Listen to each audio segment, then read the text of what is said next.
And we're good.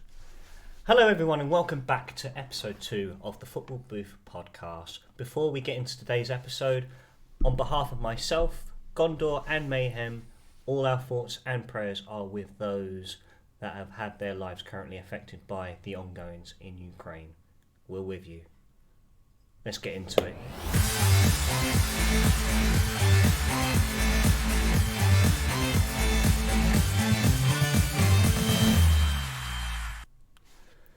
Slick. Yeah, boy. Yeah, you're really proud of that, aren't you? I think I did quite well. Good evening, ladies and gentlemen. Welcome back for episode 2 of the Football Booth. My name is Fennan. Joining me are my co-hosts. I have Gondor. How you doing, sir? Yeah, not bad, man. Not bad. And we have Mayhem. How you doing, my good man? All good. All good. All good. Everyone's all good. Love Everyone's it. all good. So we recorded our first episode last week. I know you had a listen back on it earlier, Stu. I did. Did you get a chance to listen back to it, Joel? Anya listened to it, which I think is a fairer review. I absolutely hate the sound of my own voice. So You're not alone. You're not alone.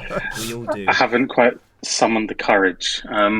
But she had glowing reviews for you, Morg. She said that you were really funny. And she would be the harshest critic. Apparently so, mate. And she's not easily pleased with humour. Trust me, I try. Did she watch the YouTube recording or did she listen to the audio only? Because I'm pretty sure she watched the YouTube. I think she struggled to find it on Spotify. Well, it only went live today. It literally went live today. Yeah, we struggled to get it up onto Spotify, but as of 2 hours ago, it's now available on Spotify. It is. So to those Spotify listeners, hello. Hope you're all doing well. So I did listen back to the podcast, of course, because, of course, I was curious of how I sounded. And, of course, I am my own biggest critic. Yeah. And I've come to the conclusion that I honestly am a human parrot, visually and verbally. The beak, for a start.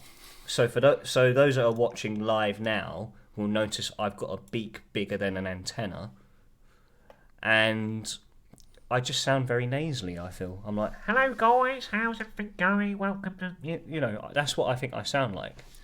I mean, I think you sound normal, but maybe that is your normal. It must be my normal. But everyone's week been okay? Yeah, it was my first day back at work at 13 days, so today has dragged in. But no, yeah, there was obviously the B1's birthday, and if we put football aside for the week, it's been okay. Shame that we have to talk about football on this podcast. Yeah, I know. I'm not. Honestly, that's going to be more annoying than, especially we'll obviously get into the main storylines, but. Yeah, football, it wasn't a fun week for football. It was an even worse week for rugby on my behalf. We unfortunately came up short against England on Saturday. Was a good night out, just a shame about the result.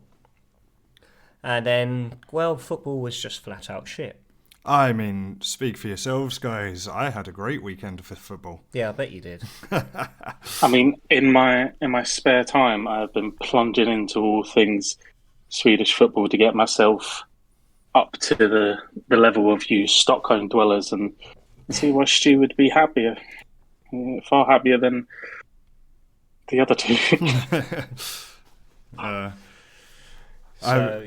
I mean, I do feel bad, and I know we're going to get more into the nitty-gritty of it in a little while, but, I mean, we discussed last time, I follow a few teams, and I think they've all had pretty good weeks. They've had very good. Well, in comparison to Cardiff and Celtic, yeah, you've had a bit of a dream week, I must say. Yeah. But we've had nothing but disappointment. Just quick side note though, I did get very tempted because this weekend I went away. And we mentioned the place where I went to last week. I went to a small city just north of Stockholm called Uppsala. And as I was exploring on Sunday before coming home, I walked past the football ground for Sirius. And the pop-up Burger King? No, I was on the other side of the river. But as I'm walking past, I looked over and I said to my girlfriend, I was like, oh, there's a lot of people around. They must have their game today. And when we went for brunch, and then on the way back, just everyone going towards this football stadium. And I was like watching them all, and it was so tempting just to be like, you know, we got time before the train. I could pop over and watch this game, you know. It's... Do we have 90 minutes spare? 2 hours. You could keep yourself busy for 2 hours, right? I can go watch this game. If you had to watch the game and then missed your former transport home, you would be in an elite club with someone else on this podcast.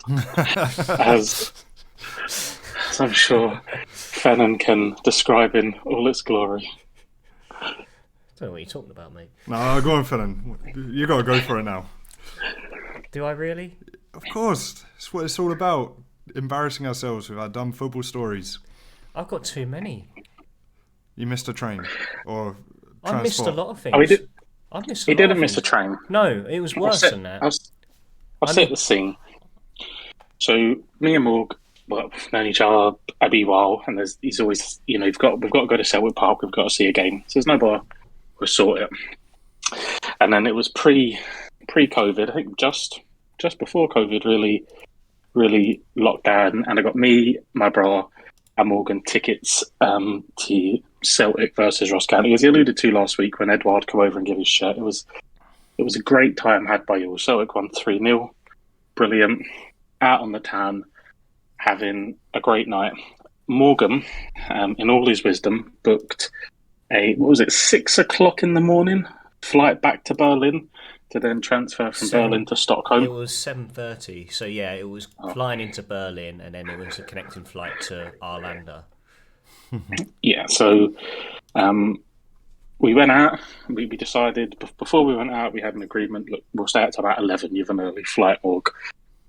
We got taken in by the hospitality of the Glaswegians, the party atmosphere, and we left the club or pub sort of thing that we were in. It was about 2 o'clock. Yeah, wait, can we just leave it there now? We strayed off to get food, as you always do when you're drunk. Mm-hmm. Ended up in a KFC that was open at 4 a.m. Morgan's Swedish card declined, so I had to cover the bill. Thanks, Morg. And what did it decline? It shouldn't have declined. You can use it abroad. I had permission to do so. I had the food locked in my hand that I just paid about £25 for. God knows what we ordered, but I had it locked. I was firmly looking after the food. And then duty called. I had to nip off to the toilet. Says, Morg, just stay here. I'm going to the toilet. And I snuck off to a nice discreet area, done the business, come back. Morg had disappeared. Now, bear in mind that we just have to walk straight. We're staying in a Premier Inn. There is a purple beacon guiding us home. We just had to walk straight. So I looked both ways, couldn't see Morg. There's absolutely no way he could be anywhere else. Set off, got back to the hotel, swung the door open. No Morg, no KFC, no nothing. So I ring Morg. Morg's less than impressed that I'm not with him. He's less than impressed that I'm in the hotel, and he's lost somewhere in Glasgow. Now, I don't know how many people listening to this have ever been to Glasgow, but it's a very unique city. You kind of have like Stocky Hill Street, there'll be like a main road, and then you have like an alleyway next to it, and it'll repeat over. So I said to him, where are you? And he says, I'm in an alleyway. But you're going to have to narrow it down. And then he starts screaming the most bizarre sentence at me, and probably shows that I am that far disconnected from today's youth. He just starts screaming, send me your live location on WhatsApp. I have no idea what this is. I need to point out at this point, it was at the point Joel said, we then went to KFC. That is when I don't remember a thing afterwards. Until waking up the next day. I'm also going to put in a nice little side note here.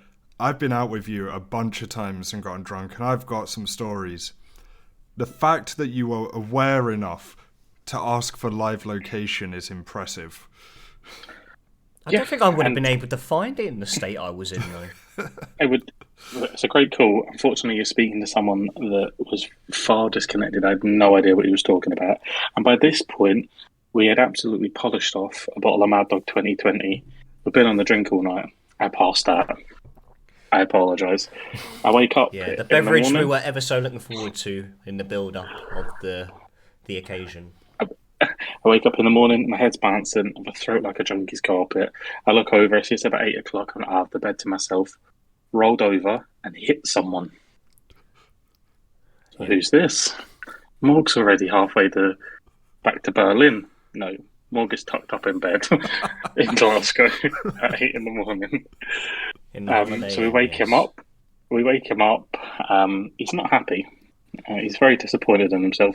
He doesn't quite know how he's getting back home. And to make it worse, he gets out of bed and can barely walk because obviously in his frustration somewhere he has booted something so hard that he can't walk. So in the end, he limped his way around Stockholm.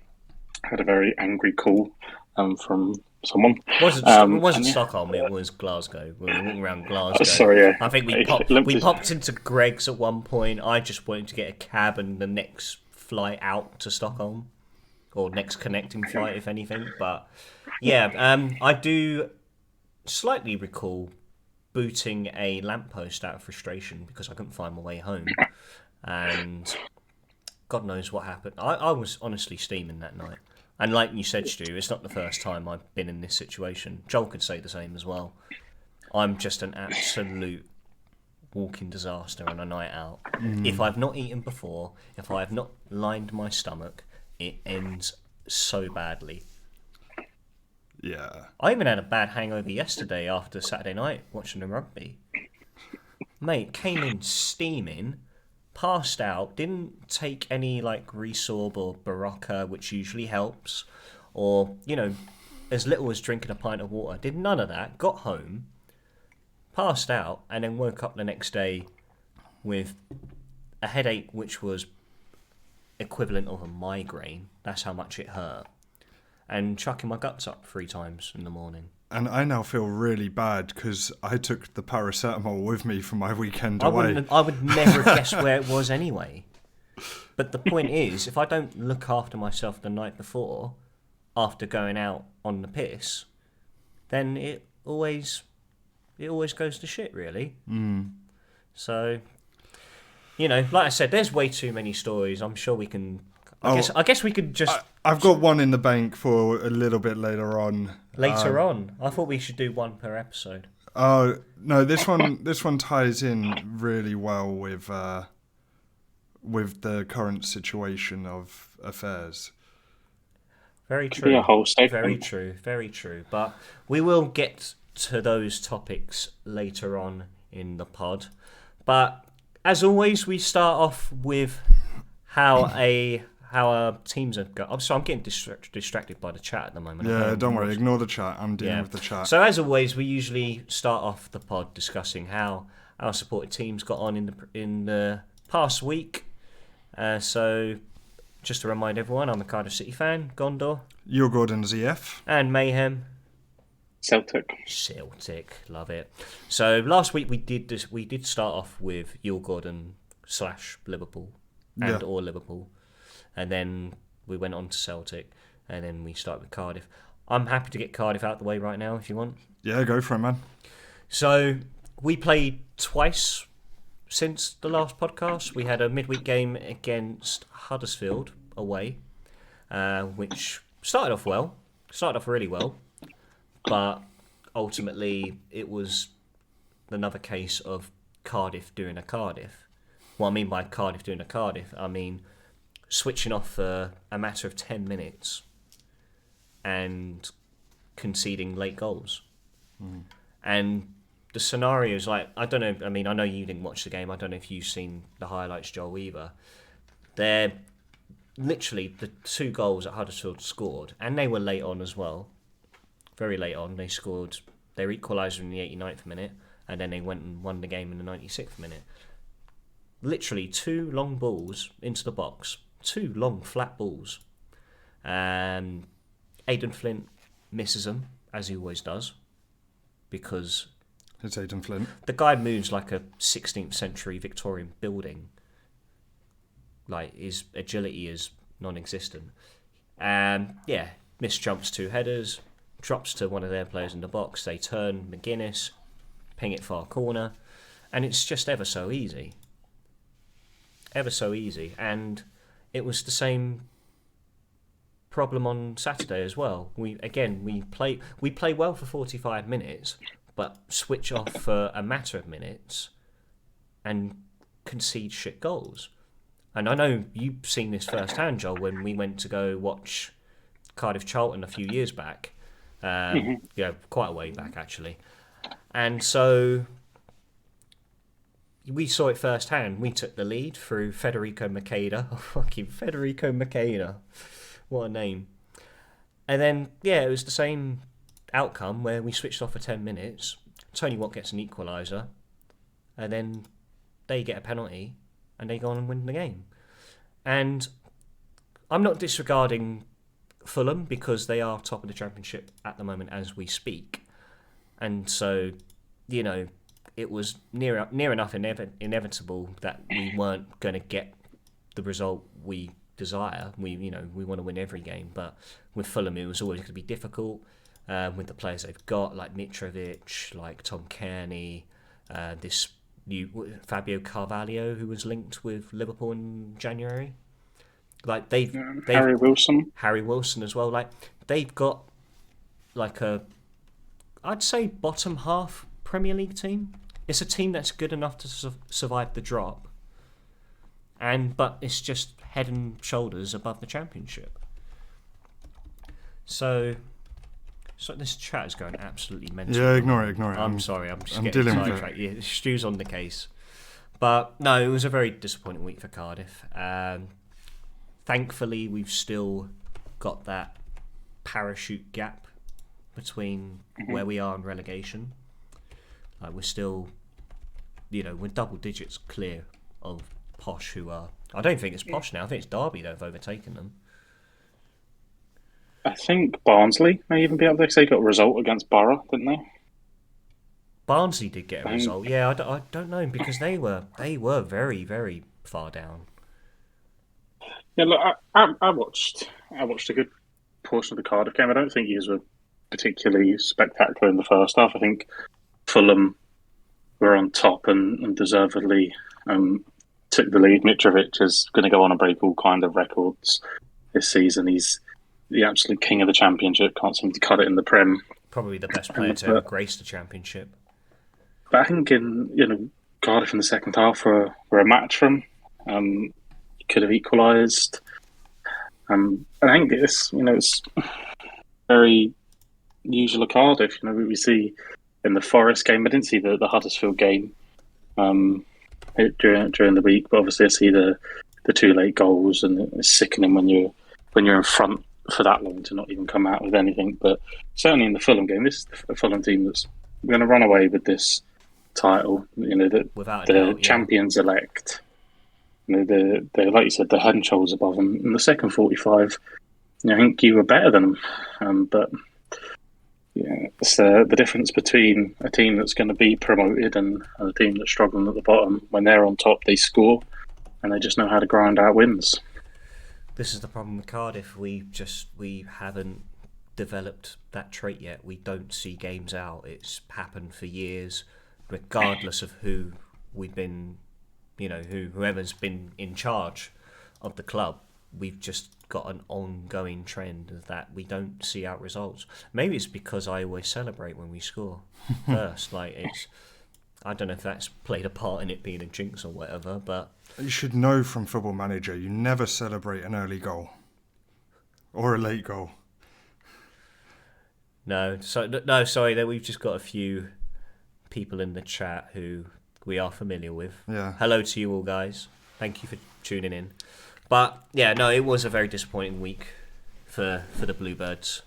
But we're not quite safe just yet. We're a bit shy off of that 40-point milestone, which will almost ensure that we do retain Championship status for next season. But talking of one disappointing week, we'll move on to another disappointing week. Celtic played second leg, the Europa Conference League, on Thursday against Bodo Glimt, Norwegian champions. First leg ended 3-1 to the Norwegian team, and it felt like it went a bit worse this time. Celtic really didn't look convincing from the first whistle. Yeah, it was a flat performance. I feel bad for the fans that have travelled out there. €10 a pint in the Arctic Circle, rain, sleet, snow, and at one point in the game, and after 9 minutes, the tie was pretty much dead. I mean,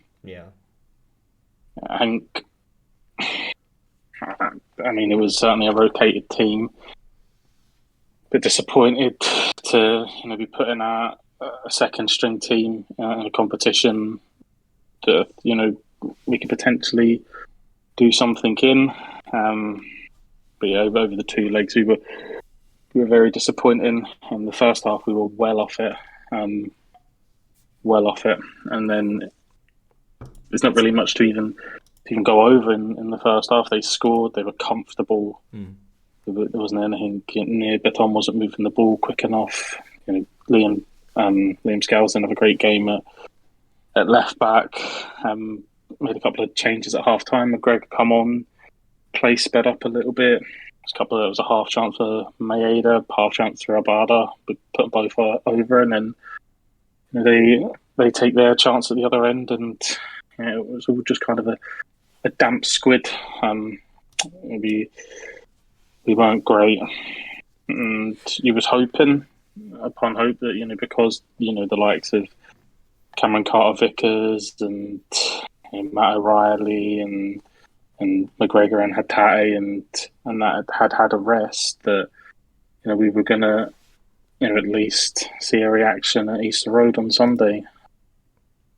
And again, it was.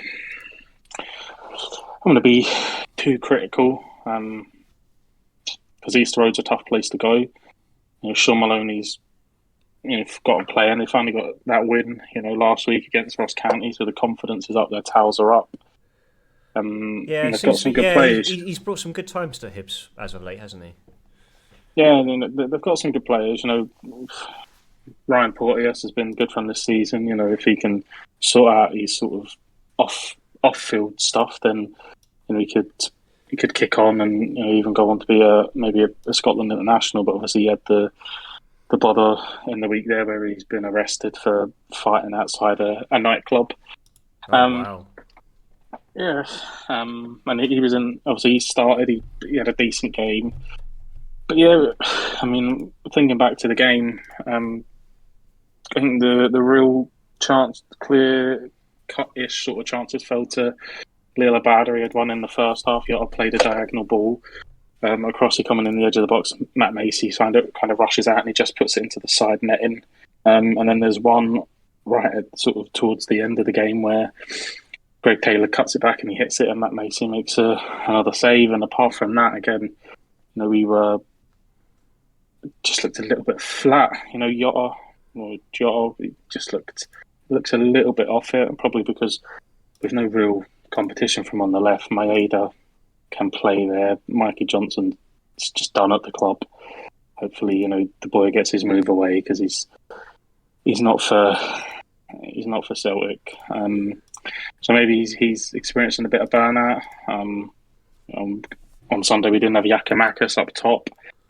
He may have helped us, but ultimately there's no excuse. If you're fighting for a league title, then you need to go to these places and pick up points. And Sunday looked like a bad day. Thankfully, Motherwell saved it. So they did save it indeed. Yeah, coming back from 2 goals down against the Huns, which was nice to see. You've always quite liked Motherwell, haven't you, Joel? Yeah, a soft spot for them. I've been there a few times, and I like the community vibe that they do. Like, if you can afford a season ticket this year, they were giving you a free season ticket if you had under a certain income. Nice. Yeah, there are a few players there. Tony Watt was doing well there this season before he got his move to Dundee United. So they've had a always had a sort of affinity. Been to the ground a few times. You know, her sister lives over there as well, and you know, it's nice to get up there when we're over. So they did a solid, you know, coming back and getting a draw at Ibrox, and of course they're the infamous creators of the twist and shout oh yes, chant at Ibrox as well, reverberated around the footballing world. But you know, that's the only real positive that we can take, is that you know we've had a bad week, but ultimately we're still 3 points clear. And although it was a big chance to go 5 points clear, you know, we're still 3 points clear, and we kick on to midweek against St Mirren now. Yeah, no, well, like you said, things are still looking good for Celtic. Like you said, it was very fortunate that Motherwell managed to pull off a great comeback against Rangers. And yeah, no, overall, things are still looking bright. And it's just now to try and pick up maximum points as possible until the end of the season. That's the first time. That's the first time we've dropped points in the league since I think it's the 22nd of December. So the problem with Celtic is, you know, if you draw a game, I think Ange Postecoglou said it. You know, we've dropped points, so you know the world collapses, and that is it. You know, every drop point at Celtic is a disaster, and it would have been, you know, condemned if they had gone on and got a result at home, especially after them, you know, becoming the European champions, best team ever in the world, by beating Dortmund in the midweek. So if they'd have tied that up by beating Motherwell and closed the gap down to a point, then it really would have stung. So in the end, we stayed 3 points clear. Like I said, we've got St Mirren at home, and we've got Livingston at the Tony Macaroni Arena, which is a worry because we're awful there as well. But you know, if we can get through this next week, I think there's 10 league games left now. 6 are at home.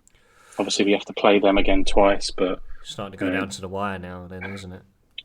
In our hands. And I think, you know, if we notch a few wins, I just think just the mentality at Rangers, and if this was ever to fall on ears of a Rangers supporter, they'll probably be banging on about, you know, the 55 titles or the fuck they want to talk about. But, you know, the mentality of that team, when there's fans in the stadium, they shit the bed.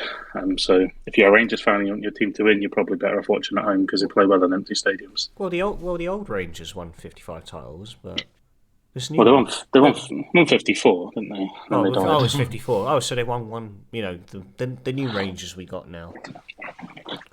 The tribute act, Yeah, Zombie FC. So yeah, the chasing, they welcome the chasers. I've always said, but yeah, we're 10 games to go now. 6 at home. Win our home games. And you know the likes of St Mirren away. Obviously, after the split, we'll have a few tough away games, but we've got to. I think it's in our hands now. Got to kick on and bring our trophy home. That's the thing, and it's always tough as well. I'd never I mean, as good as it is like to look at being top of the table. There's always that pressure like underneath that really sort of builds up inside, and it's just I don't know, like it's a big thing, like big difference between being the leaders and those chasing you down. It always feels like the chasers always, they've got so much to fight for, and it's like fighting to regain top place, whereas trying to retain it, pressure gets to teams like that. Mm.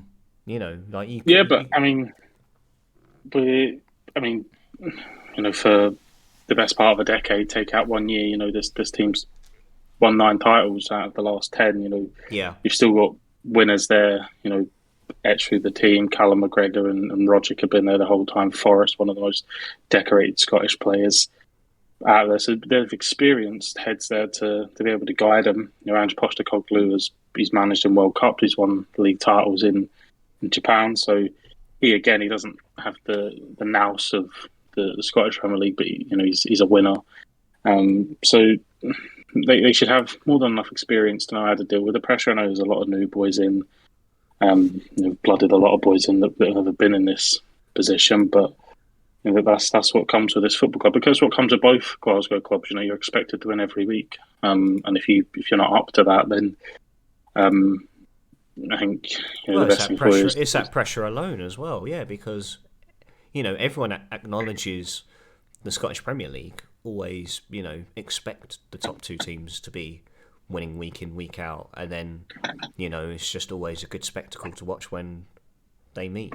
I think Aaron Ramsey shit the bed as well. He played one game against Annan and he's never come back. God love him. He'll be fit. He'll be fit for us. Don't worry.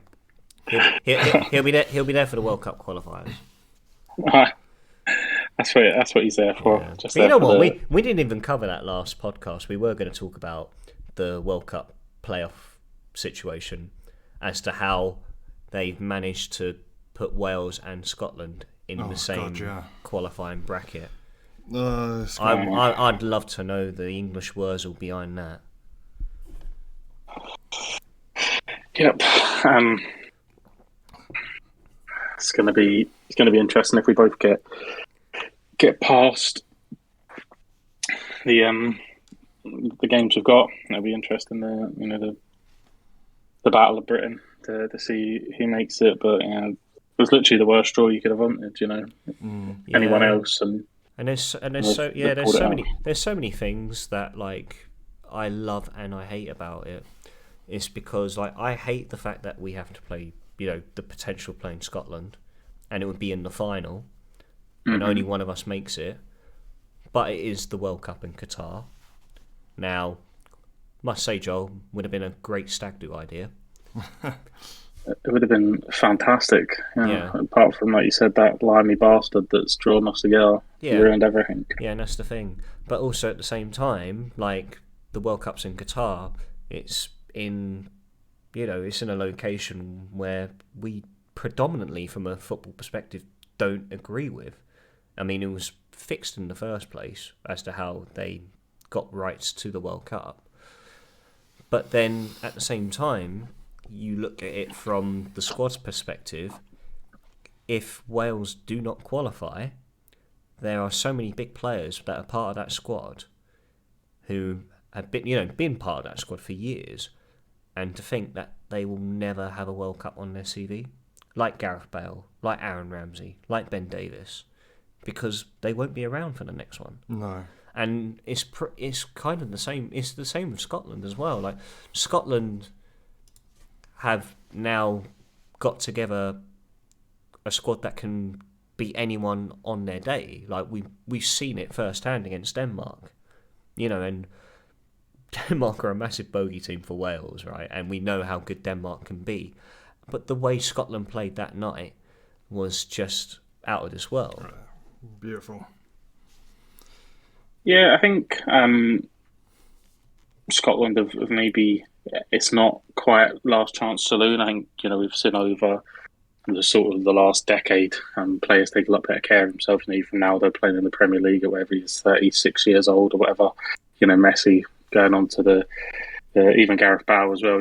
They're going on to the very top sort of 30s. So even if the likes of Robbo and that don't get the World Cup, I think they've maybe one last chance if we can put ourselves in a position to qualify in 4 years. But if we want them at the peak of their powers, then that's the thing. Yeah, it's having them at the peak of their powers. Because the thing with international football as well is, like you're saying, that players do last longer in the game nowadays, but it's more, are they still going to be better than the youngsters that are coming through? Because the quality of football, I find, especially in Scotland and Wales, is getting better with the youth. So while they will still be able to play, I can't see them being in the team in 4 years' time. Like they might be there for the next European competition. Yeah. But by the World Cup, you've got some of these 15, 16-year-olds who are going to be coming out swinging and making names for themselves that will get the nod over some of the older, more experienced players. I mean, it will go one way or the other with these young players, because you see certain players that are like, dubbed like young and upcoming and going to be a hot prospect, a few to name would be like Nathan Patterson for Scotland, and then for Wales you'd have someone like Ethan Ampadu, and then for Sweden have got a few as well. Yeah, they've got a few young ones like Alexander Isak. Like they were at a point where you just don't know. It's all down to where they end up on a club level. Yeah, because ultimately they might not get the push or the minutes that they do desire to develop, and then to try and either get a move elsewhere where they'll start week in and week out, or they'll force themselves away into their parent team. And it's it's so hit and miss nowadays. And so we might not see those sort of players that I mentioned just then. Like we might not see them at the next World Cup. They might be playing non-league football for all we know. Yeah. I think the likes of Nathan Patterson, I think he's maybe had his head turned, by the lights, the glitz and the glam down south. Goes to Everton for whatever they went for, 5 million or something. Yeah. And then Benitez gets sacked, and I don't think he's played a game. They're playing John Joe Kenny in front of him. I've watched John Joe Kenny on loan at Celtic last season. The guy's brutal. So for him to be in front of Nathan Patterson, must be a real worry. And it's a real worry for any Scotland fan, because the right back is a problem area. O'Donnell's been, for being kind, he's been okay, but realistically he's shit. So Nathan Patterson was this young bright light. I'm glad he's away from Ibrox, because I didn't want him to develop into a player there. On merit, I think James Tavernier is a penalty merchant, so I don't think it would have been hard to dislodge him from the team, learn how to cross the ball, and then learn how to defend, and you're a better right back than the guy. Yeah. So he's moved away and he's gone down to Everton, and sure, look, he'll be playing with better players. You can't argue that. If he's at Everton and he's playing with like Dele Alli and all these other renowned superstars that the Premier League attracts, and he can develop. Ultimately, he's going to be playing under 23s football, and although he's training with these boys, I think it's real proper matches that you develop on. I mean, you see Matt O'Reilly turned down a contract at Fulham, went to play at MK Dons, shined in League One. He's now playing for Celtic and playing European football. So, that's kind of the journey backwards. Patterson was, renowned. He was loved by Rangers fans. He got the move and went with all their blessing. But he's kind of last stuck at Everton. And I think, there's a lot for these Scandinavian boys as well. They get hoovered up by Premier League teams, stuck in the reserves, and then you see them, they end up going back to Sweden when they're, sort of 21, 22, and they end up at like, a Bobo Glint, or, they end up playing for AIK, and then you see them in Europe and you're like, how's this guy playing for this team? He could be playing for X, Y, and Z, but they were hoovered up when they were 16, 17, 18 years old, never got a chance because they weren't ready, not physically or mentally or talent-wise, and they've gone back and developed into a player. But it's those proper games that really kick you on. Yeah, absolutely. And another prime example of that, in terms of Swedes, is Man United's very own Anthony Elanga, who's kind of burst on the scenes for him. I mean, that one's got a bit of a different story though, because he's been living in Manchester since he was 12. So you did mention earlier, before we started, that he is eligible for England. Yeah, so he's eligible for England, and even if he plays in the World Cup qualifiers against the Czechs and the others, he can still play for England in the World Cup if he chooses to, and if he gets called up. Because the rules state that you can play up to 3 games for your country as long as it's not a top level competition, and still switch allegiance. Yeah, Anthony Elanga, stick with Sweden. Yeah, no, definitely. Don't be a fucking Declan Rice turncoat. Oh God, yeah. Can you imagine? I mean, it is interesting in a way as well, because Anthony Elanga is eligible for Sweden and for England. But you know who his dad represented in the 88 World Cup? I think it was the 88 World Cup. Who's his dad? I think it was Cameroon. His dad was a Cameroon representative in the World Cup. Oh, okay.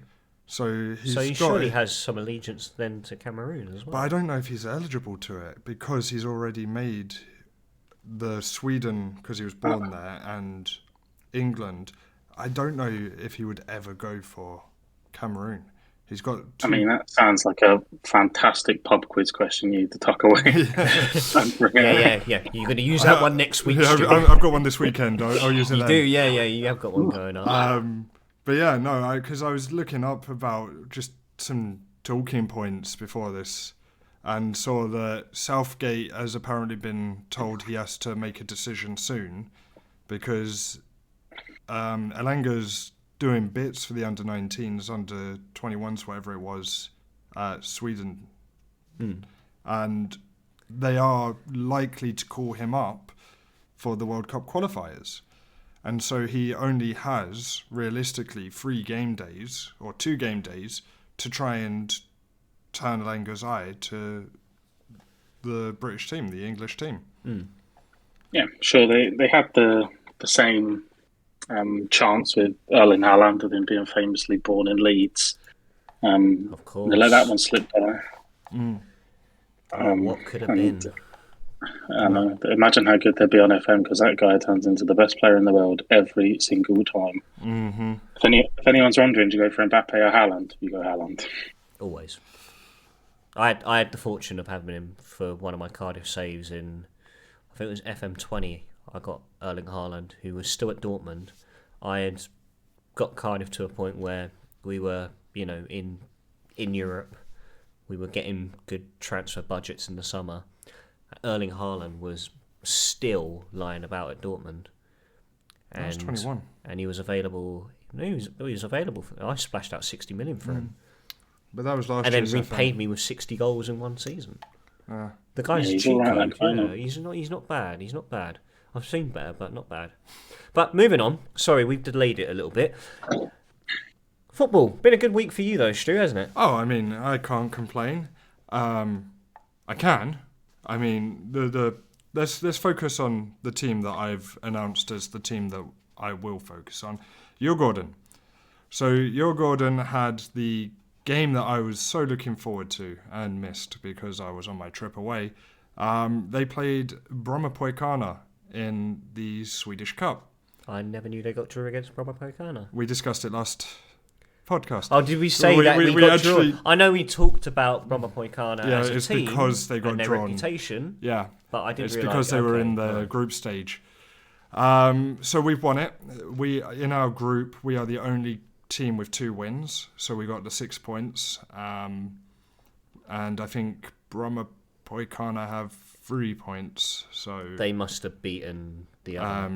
Yeah, it's a team beginning with H. Handvik, I think, something like that. Handviken? No, it's not. No, Handviken. that's just down the road, mate. Hugvik, I think. Brommapojkarna are only on 1 point. Halmstad are on 1 point, and then Brage are on 3 points. Brage, yeah, Brage. So we beat Brage, they beat Halmstad. But it's opened my eyes to one player. Now, I'd seen his name a few times. I saw him make the move, and I've heard other Djurgården fans talk about him. But Victor Edvardsson, he's got 2 goals in 2 games so far for Djurgården. And I was going through his stats, and he played for a team called Degerfors before. He played 29 games, 14 goals. Before that, Karlstad in the Superettan, 29 games, 14 goals. So this dude's been making his way through the tier system a little bit and really looks impressive. And I do believe that he might be one of those that they're thinking of calling up to the Swedish team as well. He'll have eyes on him. Yeah, so it's someone that the world might get to know soon as well, especially if he's going to continue. I mean, he scored his goal inside like 3 minutes in the game. So that was really exciting. And I haven't watched the highlights of the game yet. I need to go back and watch those. What kind of player is Victor Edvardsson? You said he was a forward. He's a striker. Specific? He's a out-and-out striker. He's an out-and-out striker. I think he had some time where he played on the wing. There's literally no information there. Even Wikipedia don't know anything about him. Wikipedia knows nothing about him. But yeah, he's an out-and-out striker. And I will do some more research into him and find out more about him for the next episode. Because... Scout him on FM, see what they say. Yeah, I was going to say, yeah, I could do that. But Morgan knows especially what I'm like when I find a player that stands out for me. I do my research. I find out as much as I can about them. This all stems from way back in the day when I used to be a massive fan of Robert Pires. He was a fantastic player. But he's the reason why, like, I would say, if you have to follow a Spanish team, I like to look at Villarreal because Pires moved to them, and it was the first real case of outside of British football I ever watched. Yeah. David Seaman also had a place in your heart, mainly because you wanted a ponytail like him. And 10 years later, I got that ponytail. You actually did as well? Just to cut it off. How long ago was it now you cut off? It was about 3 years. 3 years ago, yeah. Just about got it back again now. You're not far off, I must say. But yeah, so there's not much really to say about your Gordon at the moment. They're in the cup. They're doing well in the cup. They're top of their group in the cup.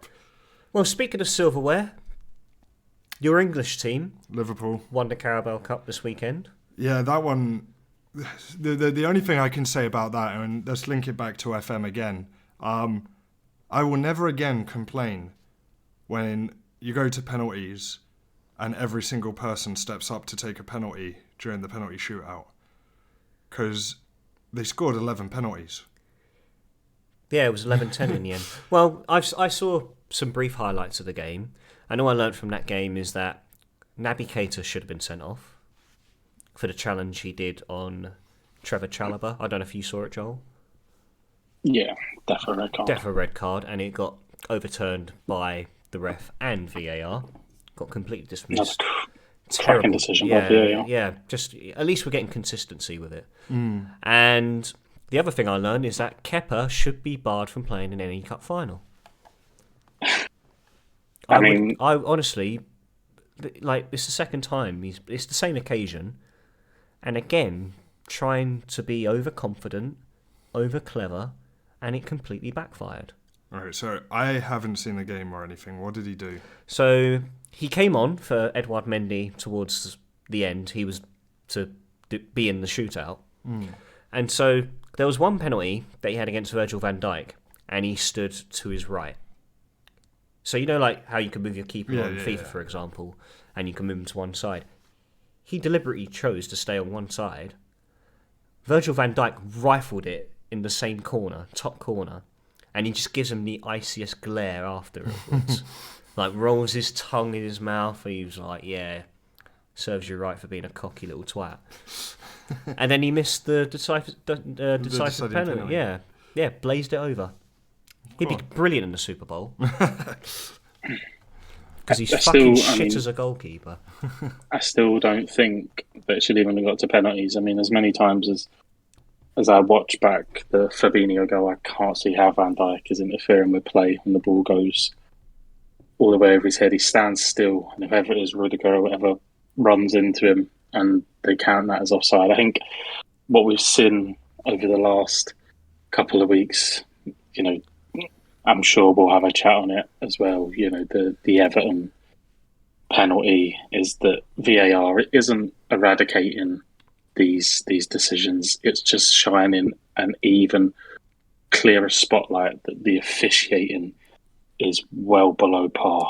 Well, as soon as the penalty incident occurred in the Everton game, Joel messaged like the group chat right away. Just, you know, he was like, here we go, another day, another shit decision. And I watched it back, and it's terrible. See, the thing is like when VAR was first introduced, it was meant to be as a way of supporting the ref's decision or overturning it if it was a completely wrong decision. That idea I can stand by.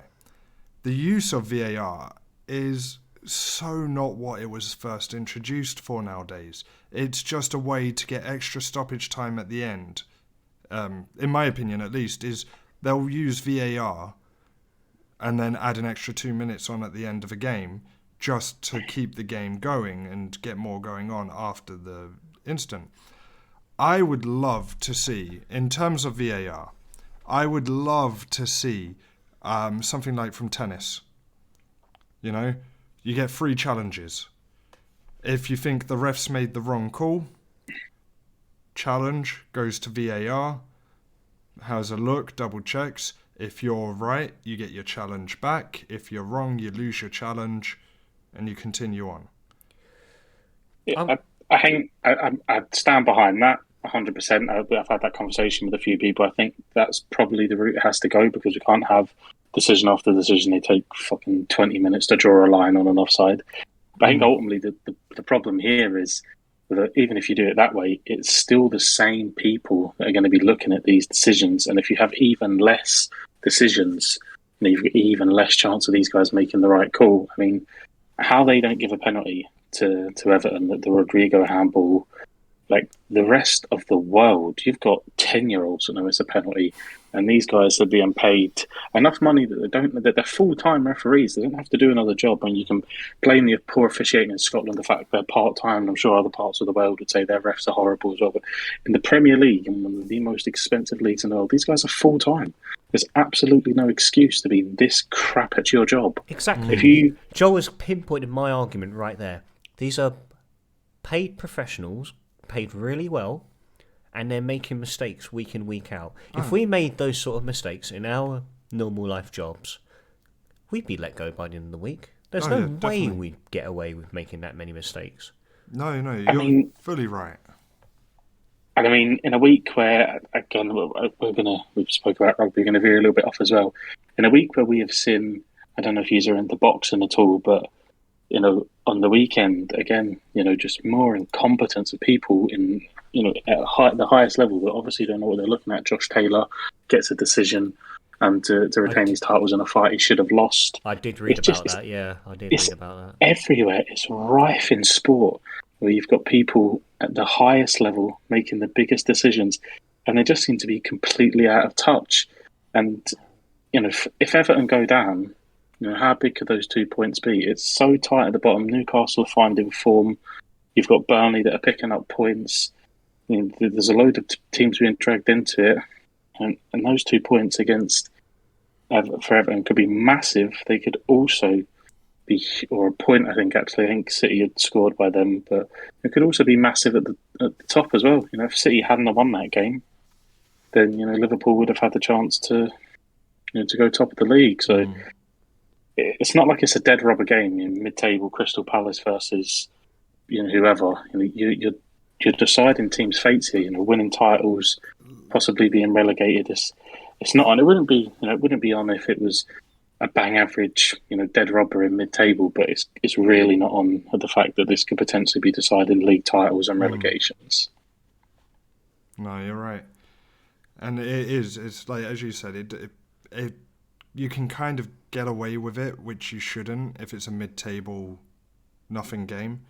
But if, I don't know, these guys, they're paid to do a job. If they're not good enough, then they need retraining. And to be honest, at the moment, the best thing to do would probably be scrap VAR altogether. Just go back to basics. Go back to the way things were, where we could argue about it to our heart's content, but you've got to go by the decision made by one man looking from a different angle than you are. At least then you can argue and be like, oh, but it shows this, it shows that, but you're not in that spot. Whereas with the new method, they see the same shit we see, so realistically we should all have the same outcome decided.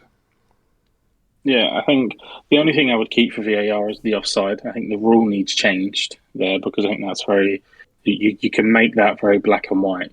If you change the rule ever so someone's not off by a toe now, if there's a body part that you can score a goal with that's fully offside. So if your foot is fully offside, you score your foot, then you're offside, not half a toe now. You can edit that rule to make it nice and clear, make it easy, so you're not drawing lines for fucking 3 minutes every time. I would keep it for the offsides, because that can be refined to the point where, yes, that's offside. There's no argument there. But these big decisions where it's red cards and overturning penalties, they're going to get things wrong. They're going to get things right. But as we said in the last week, they're still going to do that if they're watching 12 replays from different angles. So, I think it's killing the game. The tennis argument's a great argument, but ultimately in tennis, it's a robot that decides whether that ball's in or not. There's no human element in it. That's why it works. Same with cricket. That's why it works. The rules in rugby are, they're really clear. If you're in touch, you're in touch. That's why it works there. There's so many variables in football. It needs to be sort of stripped back and they need to be simplified. And maybe that'll go a long way to helping the refs ref the game if the rules are simplified. But all this, they're trying to say that, but did I see something that, if it hits your sleeve now, they don't count it as handball or something? It's just gotten out of control. They've made it ever so complex now with the offside rule, to the point that you're doubting yourself whether you know it anymore. It used to be daylight. Yeah. And now it's back to, if you haven't clipped your toenails, you're in ball. It's nuts. Yeah, footballers, clip your toenails, you dirty bastards. So unhygienic. I can't even say the word. Unhygienic. Unhygienic, yeah. That's what I meant to say.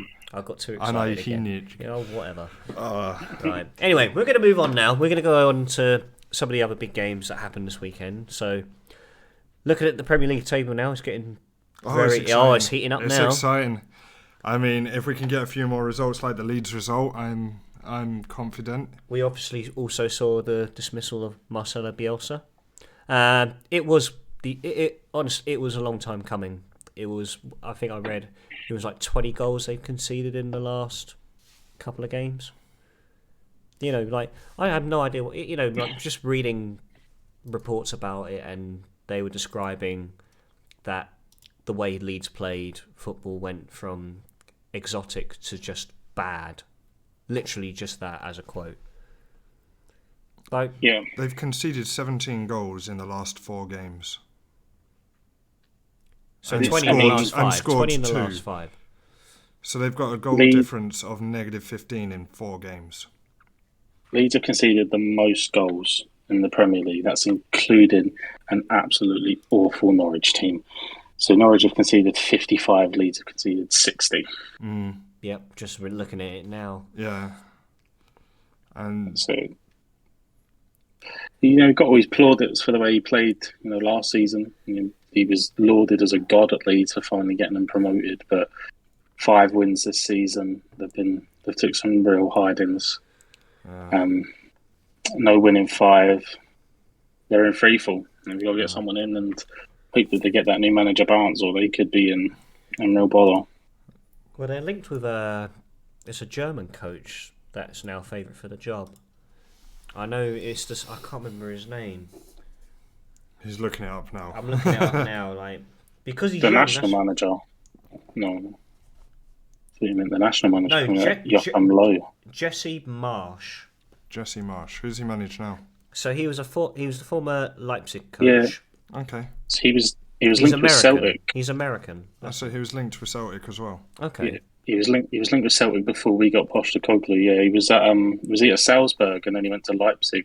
That's it. Yeah. He was at Salzburg first, then went to Leipzig because he did very well inheriting the Salzburg team that they had at the time, when they had the likes of Minamino and Haaland and a few others that are still there now. Patson Daka, another one as well. And then he got a move to Leipzig, and I remember looking it up, and he didn't really hit the same heights with Leipzig, which is why it could be a massive, massive gamble for Leeds to take someone on of his caliber. Someone who he's going to be dropped into the deep end, who's going to be completely unfamiliar with being in a Premier League relegation battle. It's fair to say you can really put money on Leeds going down this season. Yeah. But I think I've said it for a while now, but I think Brentford will be. I think Watford and Norwich probably gone.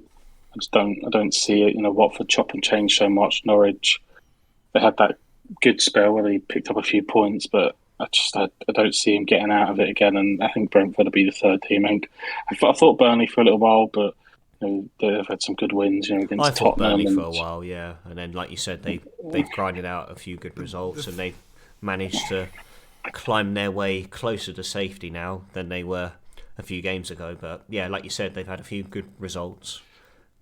Like, Tottenham being one. The thing is, the though, 2 I'm points. looking at the league table now and the form, and Brentford have better form than Leeds. I mean, they're both in free form. No, they don't. They have Yeah, the they same do. form. No, they've got better form because Leeds' draw was 5 games ago, whereas Brentford's was only 3 games ago. So that means they got slightly better form. They've both drawn one In and the lost last 4 5. in the last 5. Yes. It's the same But form. Brentford Stu. have drawn more recently. I would go a long way. I would go a long way to saying that Leeds 3-3 draw away to Villa was a better draw than Brentford 0-0 at home to Palace. But No, but like just on paper, the form, and the goals that Leeds are conceding right now. I would say that Leeds could be the one to go down instead of Brentford unless they get a new manager in that's going to really turn them around. Well, this is the thing. someone got Big Sam's number. Yeah, where is he? Speed dial. 4-4-fucking-2, lads. Go popped up ball long. And off down to Chippy and to morning. I don't even know where he's from, to be honest. He's just from Bolton, isn't he? They don't talk like that. I could just imagine him sounding like that. That's the thing. I haven't heard one of his post press conferences in a while. He's been out. Yeah, who was he last at? He was last at in the Championship, wasn't he? I want to say I feel like it's a West Brom or yeah, something. I was going to say West Brom. They've got Steve Bruce in. Gosh, tough being a West Brom fan. Brucey. Oh, he is he is the nicest. He is the nicest guy, though, isn't he? Bless him. But Well, he's not that nice because Newcastle haven't lost in 4 wins. And before that, I mean, I don't know how he got that job in the first place. Eddie Howe seems to have turned around. You'd back them being safe, right? Oh yeah, I backed them straight away. As soon as Eddie Howe came in, I was confident he would keep them up. Because he did do such a fantastic job at Bournemouth, but then, it just got to a point where he had taken them as far as he could. He then stepped away from the game. He was heavily linked with the Celtic job, of course, which, he was, at the time, the man that everyone associated with Celtic were crying out for. Oh, yeah, 100%. We wanted him. We couldn't get his backroom staff together or something, and ultimately it didn't happen. And we got Anjan, and the rest is history. But yeah, he's come in and done a fantastic job, and he's had a little bit of difficulty, but some big wins. None more than beating Brentford on the weekend and up to the lofty heights of 14th. That was it, yeah. Gotta be careful they don't get vertigo up there. Anywho, well, hang on, let's have a look. So I was just looking at how long we've been live for, but we'll move on to some of the bigger headlines in football at the moment. Well, it's not really football. On the big one? It's not. Well, we'll talk about how it's affected football, and we don't want to make it too politic based, this podcast. But of course, within the last week, we've had to indulge into witnessing several different aspects of football be affected. Well, this is real life. This is human lives that are at risk every day at the moment. Absolutely. With the ongoings between Russia and Ukraine at the moment. It's fair. Of course, it's frightening for us. They're dark days ahead for us, but we, for what we feel and where we are in the world right now, cannot really be compared. And you can't even imagine what those poor, innocent people are going through right now. Waking up every day not knowing if they will make it until tomorrow. It's it's absolutely frightening, and it's just early days, and we don't know how it's going to unfold as time goes on. Are other countries going to get involved? Are the European Union going to start to try and take a stance against it? It's the worst. I think it's everyone's biggest fear of war. Like, it's something that, obviously, we can joke about in the past and whatever, with World War III this, World War III that. It's something that, in our, biggest imaginations that we would never have thought would come to fruition. No. Yeah, but I think peace talks are underway in Belarus today, aren't they? So They did, yeah. Russia and Ukraine have had a sit down or whatever they're doing, and they're trying to come up with some kind of discussion to hopefully to end this. I think one, because like you said, the support the world has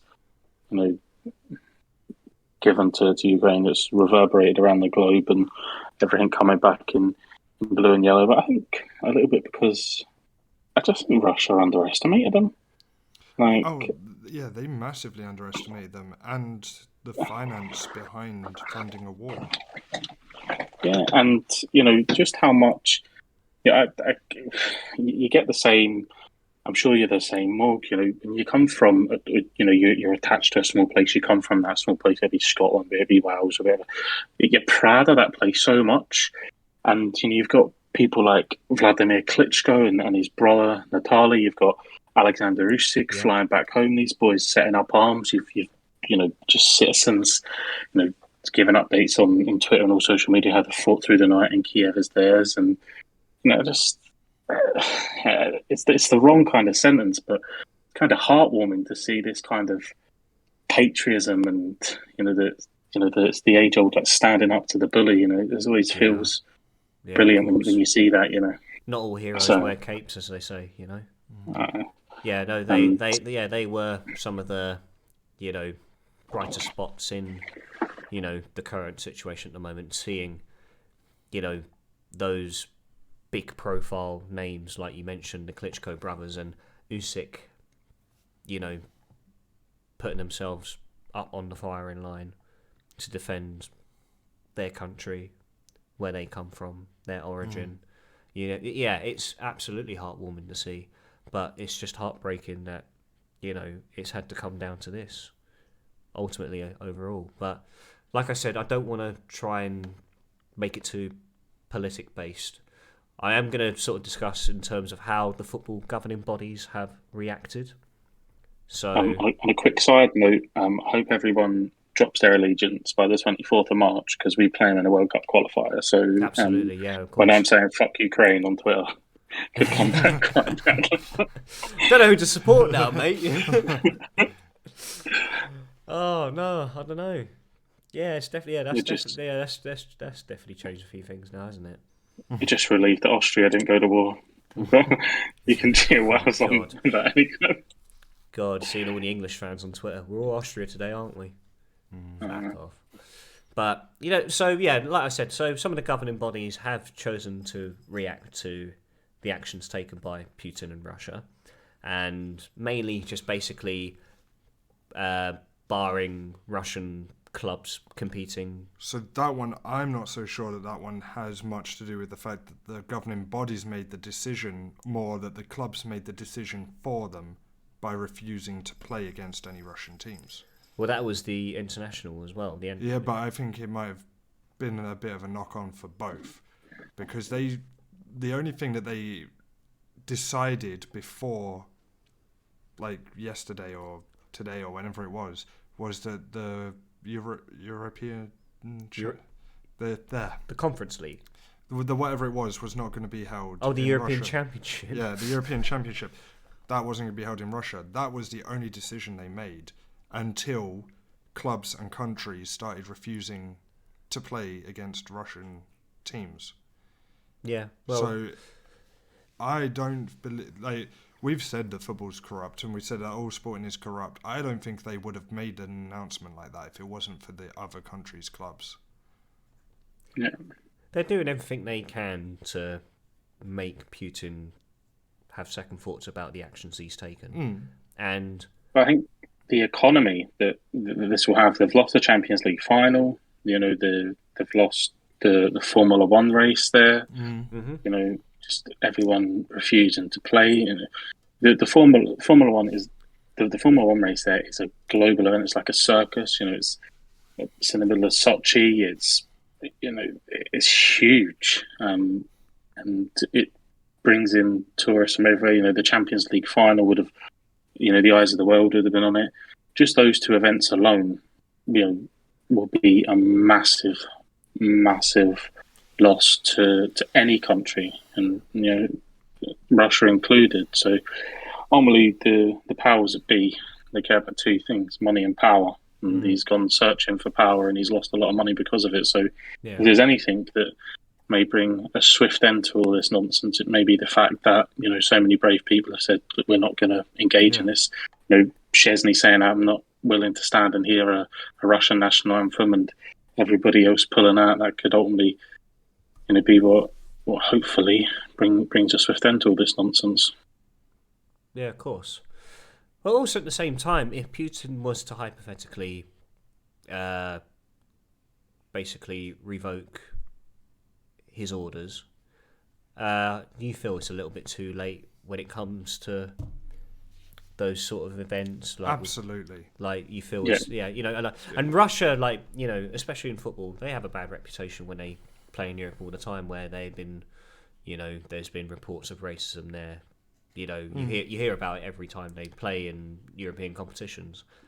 But it's not just that as well, because look at the Olympics. They got done with the doping scandal. And the doping scandal. But this is the issue we've got right now, is that they've been told before, you've been bad, you can't do this anymore. But if you change the name of how you compete, we'll let you get into it. So that's why you had the Russian Olympic Association, and they still really got to compete. And the Federation of Russian Football is how they've been competing in football competitions. If we say to them, or if the governing bodies say to them, all right, you can't host this and you can't host that, and they're like, no, you know what, sorry, we were bad, we're really sorry, we'll stop this war. And then they're like, all right, you've been good, you can have it back. It's not a lesson learned. It's like you mentioned earlier, the bully and the small kid standing up and stuff like that. If you look at it this case, that's like you got the bully in the schoolyard and you take away his toys, but then because he apologizes to the small kid, you immediately give it back. You've not learned anything. You'll just continue. Well, Putin has just straight up gone and thrown his toys out of his pram. Yeah, but if we give them, or we, as if we have any power, but if we were to give them back... We've got a voice. If we were to give them back the shit that we've taken away from them, then there's nothing learned. Yes, I think that they should be able to, in the future, apply for it again and bid for it again. But they've lost it for this year. They've lost it for next year. They've lost it for a while. There has to be a consequence to their actions. Yeah.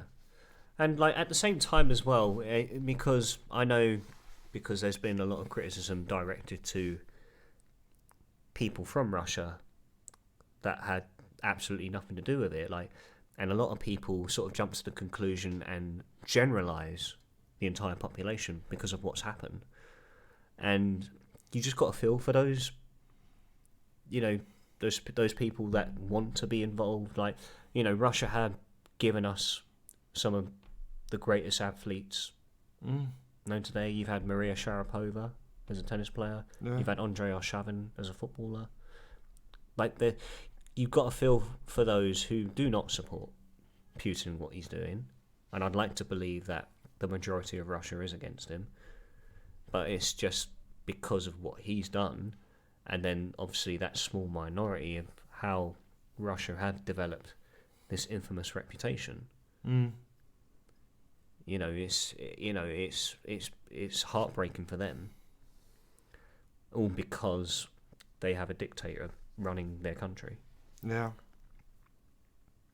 So, yeah, but they've had sponsors revoked.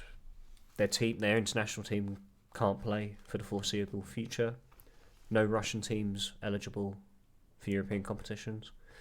It's pretty, it seems that, the damage is done and there's a long way back for those associated with Russia. Yeah. And it is a sad thing for like sports fans who are innocent and, well, innocents in general, but sports podcast, I'll focus on the sports fan side of it. They've done nothing and they're losing these opportunities that they might not get again. And you do feel bad that one man and a small group of people following him can just fuck up the world so badly. Yeah, world's gone mad. You thought it had done before with the likes of certain people in power, when we've had the likes of Donald Trump in the White House, Boris Johnson being a big prime example, and it's all been topped by what Putin's done, which is potentially start World War III, and it's realistic to say that. Without getting too political, I don't think that there'll ever be a world war. That's what NATO's there for. That's what the treaty's there for. The whole reason we haven't gone plundering to Ukraine's side is because of the treaty. We're not allowed to do that. That's why there's all these shows of support, but no one's actually going over to back them. That's why they're on their own. And if Russia was to step foot on anyone's land, aggressively that's within that treaty, then, NATO turns on them and they know that they're in big bother. So I don't think there'll be a world war. I think this will come to a conclusion between Ukraine and Russia, whether it'll be, soon, I have no idea. But I think, the ramifications that have been outlined at the moment shows that, they're not joking, whether it be in a sporting capacity or otherwise, Formula One pulling out, everyone were taking off their sponsors, Schalke have been sponsored by Gazprom for ages, and they've ditched it. United ditched a sponsor as well, some kind of airline or something, I don't know. So, everyone's sort of turned their back on them and shown, where their loyalty stands, and it's with Ukraine. And I don't think Putin maybe expected there to be such an outcry. So I don't think it'll quite, descend into the history books quite how it has before, with one crazy man and, a few people gathered around him. But, obviously any kind of war is a tragedy in this day and age. Yeah, of course. But on a slightly lighter note, before we descend too far into that, there is something that I found out this week that I think is perfectly fitting for this podcast, and I'm going to aim this at you, Stu, to add this to your Gordon knowledge. I don't know if you know this, but it's something that I found quite hilarious, just quite funny when I was doing my research. In the 55-56 season, your Gordon became the first Swedish team to enter the European Cup. They got past the first round, and in the quarterfinals, they played a certain Scottish team that plays in green and white, Hibernian. They went on to lose 4-1 over 2 legs. Go on, there you go. It's like your two teams combining. They never played Liverpool by the looks of things, so we can't quite fit all of your teams down. Yeah, I think we can wait for that day to come along, if it does. Yeah, no, but that's interesting knowledge. I did not know that. I have to admit, I've not gone into the history of your Gordon beyond the last 10 years or so. I think I was a wee bit naive, and that's why I've dug about a bit. I mean, your Gordon Stadium holds like 30,000. I mean, that dwarfs a lot of championship grounds like these days. So I think I kind of thought that Sweden was just the Swede team that played football, and they had Zlatan Ibrahimovic, they had Henrik Larsson, and they produced a lot. But the league is actually up at a decent standard. I always claim that the Swedish top league is round about the championship level of football, with some of the bigger teams being yo-yo teams that would be able to get into the Prem but not make it. No, I feel the top 4 will be sustainable in the championship. I feel the rest of that league would be League One level. No, see, I think they're like the top 4 for me would be yo-yo top half of the championship. Do you think so? I think so. But then I think the rest would be bottom half and fighting relegation every season. Yeah, it's kind of the same format that Scotland follows, and you've got the big two that would, Celtic and Rangers. I think that would just be sustainable in the Premier League with the money that would come down and the people that they would attract. And then the Aberdeens and Motherwells and that I think would be sort of mid-championship level. I know if this ever hits the airways, there'll be people frothing at the mouth, thinking, how could Aberdeen ever beat West Brom? Guys, feel free to argue in the comments and the chat. Yeah. It's all good. No feedback is always essential. That's because West Brom are that shit. They get beat by fucking Swansea. That's why. Oh, those manky bastards! You know what? If we actually got a result against Huddersfield, we would have gone level on points with the Jacks. I remember. Yeah, I think that's what annoyed me the most about it. Steve Bruce still winless at West Brom in the Championship. You sound surprised.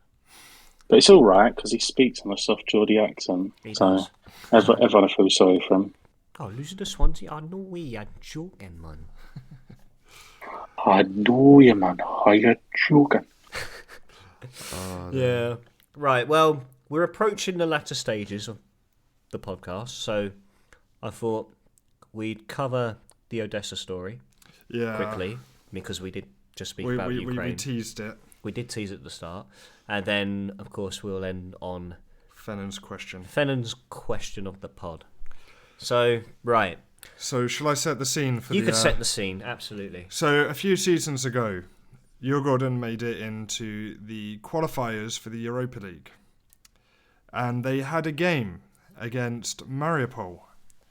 Unfortunately, at the time, Mariupol was war-torn. So, during this away leg, the guys, I didn't go unfortunately, but Morgan and some of the other guys, they went to Odessa to watch the game. And that was where the game was moved to. Yeah. Because like you said, Mariupol was a war-torn territory in Ukraine at the time. Definitely still is now. But the point being is they went out. And now when we go out with the guys on an away day, we touched upon this a little bit last episode. We go out and we have a good time. And now the story I got told was that they went out and they hit the town hard. And then they went back, and when we go out with them, you get up in the morning, you have your breakfast, but then you go straight back out and you're back on the sauce. And you keep going until you're home, essentially. And they did this. And one person was not able to continue on from the night shenanigans. And so he, being Morgan, got taken back to the hotel. On a golf buggy, pretty much. By the guys. They dropped him off in the room and then went to the game. Meaning he essentially... I passed out. And I missed the entire game. Well, no, I managed to catch the remainder of extra time on my phone. But he literally passed out like an hour before kickoff. Right, now I'm going to tell you my side of the story, right? We've been doing this for about 3 nights on the trot. Like, we'd go out, we'd do a little bit of exploring. It was brand new to us. Lovely city, Odessa. Lovely seaside resort. It's like it's like a Ukrainian Brighton. You can picture that whatever way you like. But it's just like this arcades, there's restaurants.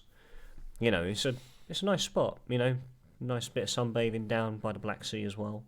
It was a nice holiday. Let's put it that way. It was a really nice holiday. No, but I was like going toe to toe with anyone and everyone on that night, on the nights leading up to the game day, and there was loads of us that showed up for Djurgården. Representing Djurgården, we had thousands there. It was a good turnout. Yeah, met some wonderful people along the way. But then came the game day. Now, of course, we were kicking off in the evening time, so around midday, we thought, here we go. This is the start. We were going on the piss. Downside was, we turned our noses up at breakfast or lunch. Didn't eat a single thing. We show up at this in the night time. It's an outdoor nightclub, and so you walk in. There's like fucking house techno music pumping. You see waitresses going around with like 24 sambuca shots on a tray and whatever. It's that sort of scene, and they made it they made it look like Ibiza, that place, in the daytime. Like, again, like, same atmosphere, like, sun's beaming down, everyone's got their shirts off and in their swim shorts, as we were as well. We had to take our Yulgon shirts off in the end because it was so hot. And, yeah, and it was pretty much doing everything that I'd done the previous nights, but without food in my body. And then you just know from there it was going to be... It's going to be a fall from grace. It's a classic Fennan story. Yeah, of course it is. Absolutely. And, I'm glad I managed to do that abroad now. I've done it, I can tick off my bucket list now. I've actually done a typical Fennan night out abroad. Yeah. And it's like, at least in this case, you missed the game and not the transport. I must say, at the time, I was devastated. Oh, yeah, no. I was absolutely devastated. To this day, my friends have said it's the best atmosphere they've ever been to for a Yulgon game. I was absolutely gutted. I remember I was like close to tears when I woke up. I went, are you fucking kidding me? You've done it. Like, the one day you choose to do this, Morg. Like, the one day you choose to do it on the game day. You couldn't do it on the first night. You couldn't do it on the second night. No, you have to do it on the fucking game day. And now, you've got a hangover at fucking 9 o'clock at night, and you've got to get a flight in 3 hours. Nah, it was long day. So yeah, that's the Odessa story. If you hadn't heard it before, Joel. I've not. But you're not surprised either. Tuck that one into the Fennan Chronicles. I'll tell you what, I'll have a fantastic autobiography, wouldn't I? Oh, you would. You'd have to get others to write it for you because you won't be able to remember half the shit. Well, you and Joel can crack on after this if you want. Ghostwriters. Yeah. Anyway, right, we are approaching the end of today's episode. Thank you all to the viewers and listeners that have tuned in. As always, we end the podcast on one question, football related, as usual. So, today's episode question is: if you were working at a football club, which role would you take on? And you mean non-playing? Non-playing role. So it could be like just the coaching staff, it could be medical staff, it can be recruitment staff. Now, I know your answer already, Stu, so I'm going to go with you first. Okay. Yeah, that's fine. So I've always said, when we've had these discussions before, I've said that I would probably go for an analyst role. What kind of analyst role? So probably a recruitment analyst. Okay. I like the idea of looking at data and putting it into easy to read stats for someone to look at and see if it's worth a fit. And it's maths, it's football. It seems like a perfect job for me. So yeah. Good. I'll give you a little bit more to think, Joel, if you haven't thought of one already. I straight up said I'd be a scout. I love going abroad as much as it is, as long as, I've eaten before a night out. And but, just going abroad to watch potentially talented players who could also be the next big thing. I can, I just love watching football games in general, and to do it as a job and to sort of pick out certain diamonds amongst the rough, and to think that one day they could be on the stage of the likes of, Cristiano Ronaldo, Messi, Haaland, and Mbappe, like who would be the next big thing. Like that is something I'd absolutely thrive in, I reckon. So yeah, I'd definitely be a scout. Joel, what do you reckon you'd be? Mascot. No, I'm joking. I think I'd probably be a coach. That's the best answer. I love it. I'm so glad we left you for last. I I've done my FA level 1, my FA level 2. I'm going to do a bit of coaching, anything to get me on the sideline. Like the recruitment analyst is a bit more in the back. Scats are away watching. I'd love to just be in the dugout hurling abuse at the fourth official because that's the only reason he's there, isn't he? Oh, mate, Yeah, you're spot on. That would absolutely be your bread and butter. Pops up the additional time added, and I'd even give him shit for that. Have you seen the way that they do it in Europe now? Like they have to do it like 0-6. I'd be giving him all kind of digs about how he couldn't get it in the middle and that. So yeah, it had to be a double-digit number, did it, mate? We bit of coaching, and then I would make sure that I had the seat right next to the tunnel, give him a load of shit coming off, and then just hurl abuse. I'd be then like when you look on flash scores and it's like red card and then in brackets not on pitch. This guy right here, that'd be me.